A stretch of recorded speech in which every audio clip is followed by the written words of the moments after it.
Hola, hola, que el Señor te bendiga a ti que me estás viendo del otro lado de la pantalla. Mi nombre es Araceli Miranda y el día de hoy vamos a realizar una entrevista a Otto. Otto, que el Señor te bendiga. Cuéntanos cómo has estado. Gracias, Araceli, que Dios te bendiga. Gracias. Igual a ti que nos estás viendo, que el Señor te bendiga. Es un privilegio poder estar acá compartiendo. En lo que podamos vamos a estar ayudando, vamos a estar enriqueciendo también, ¿verdad? Gracias por la invitación. De nada, Otto, gracias por la información. Y solo para recordar, nuestro tema general es ¿qué es iglesia? Y ¿por qué los jóvenes necesitan de una? Entonces, te voy a hacer algunas preguntas puntuales y una de las más importantes, yo sé que hay más, pero solo para entender y enriquecernos de este tema. Y la primera pregunta es, ¿cómo es que la iglesia ha incidido en la sociedad?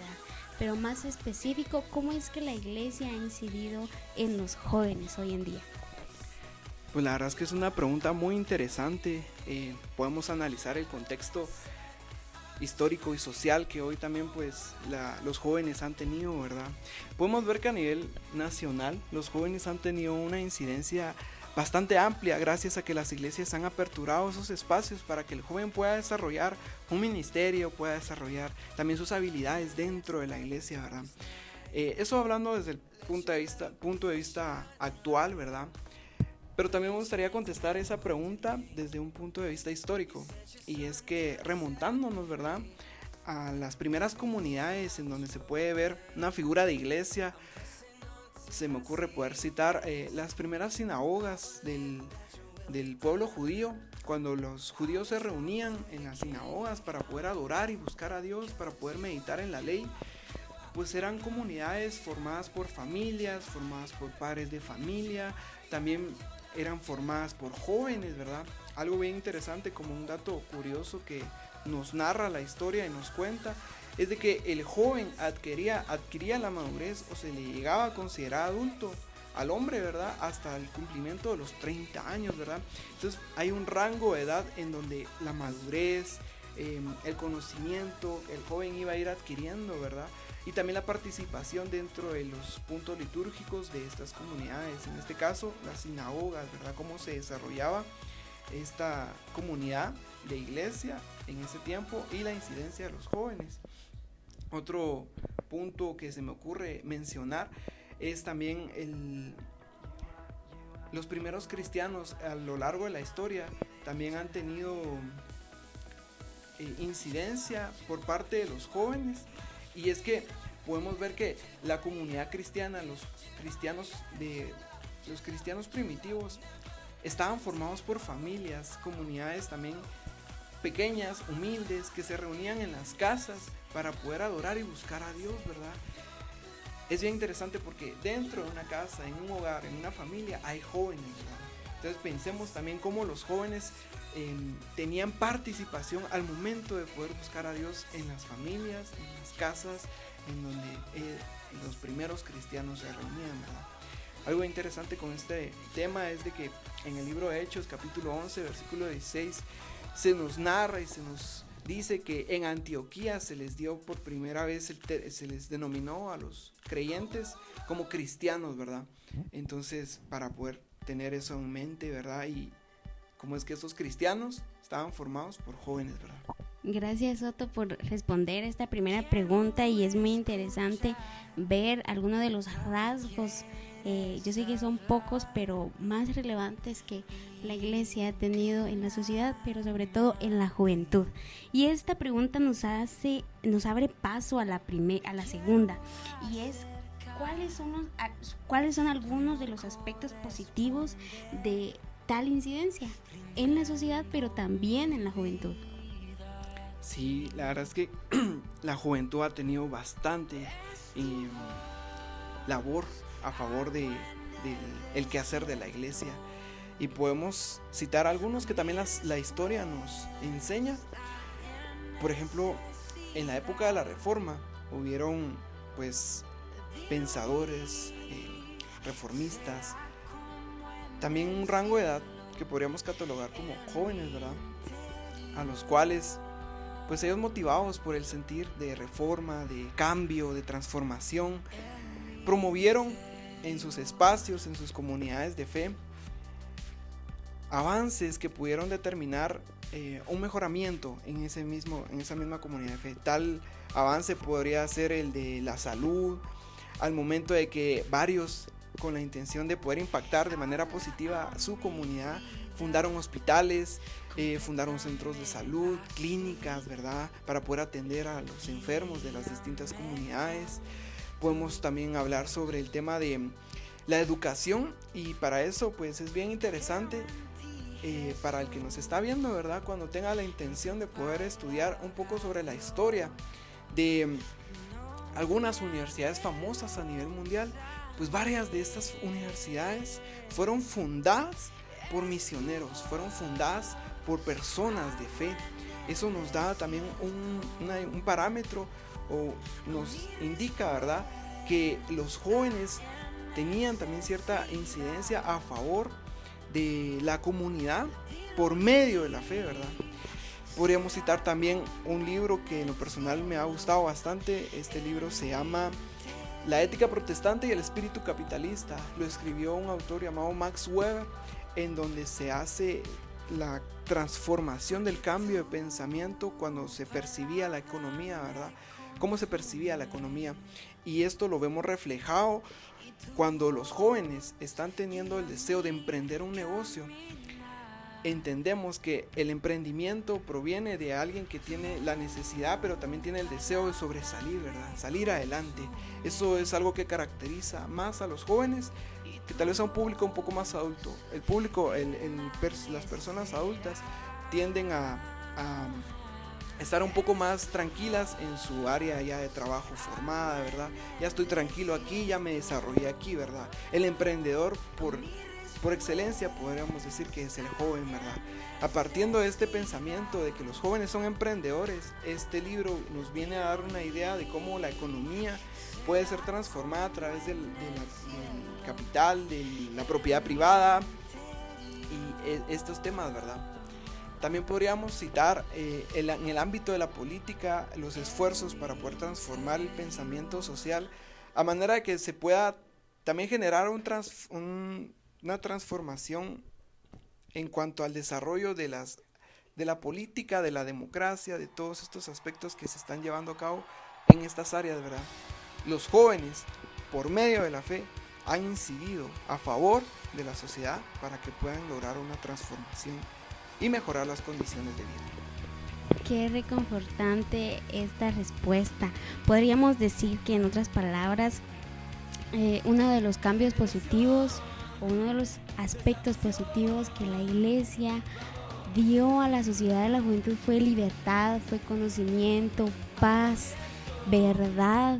Y yo sé que el Señor nos ha llamado a eso, y salir de nuestra zona de confort es uno de nuestros deberes, e ir y predicar el Evangelio para ir y libertar a aquellas personas oprimidas como nosotros.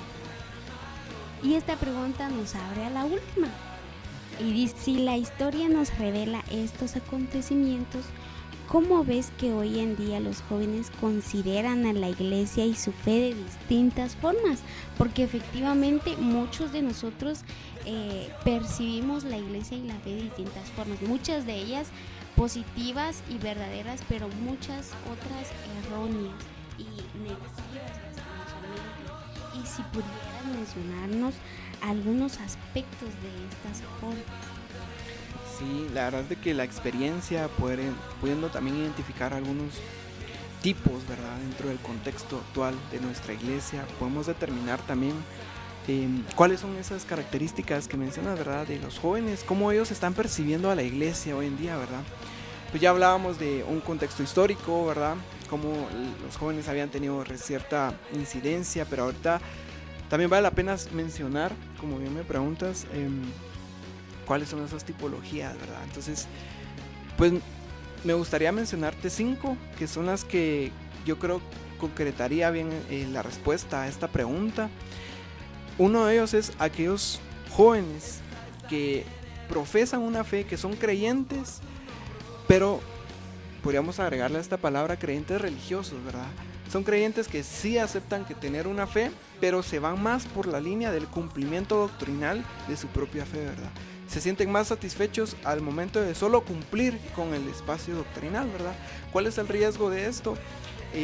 Desvían por un lado la comunión sincera e íntima con el Señor por querer satisfacer ciertos puntos doctrinales, ¿verdad?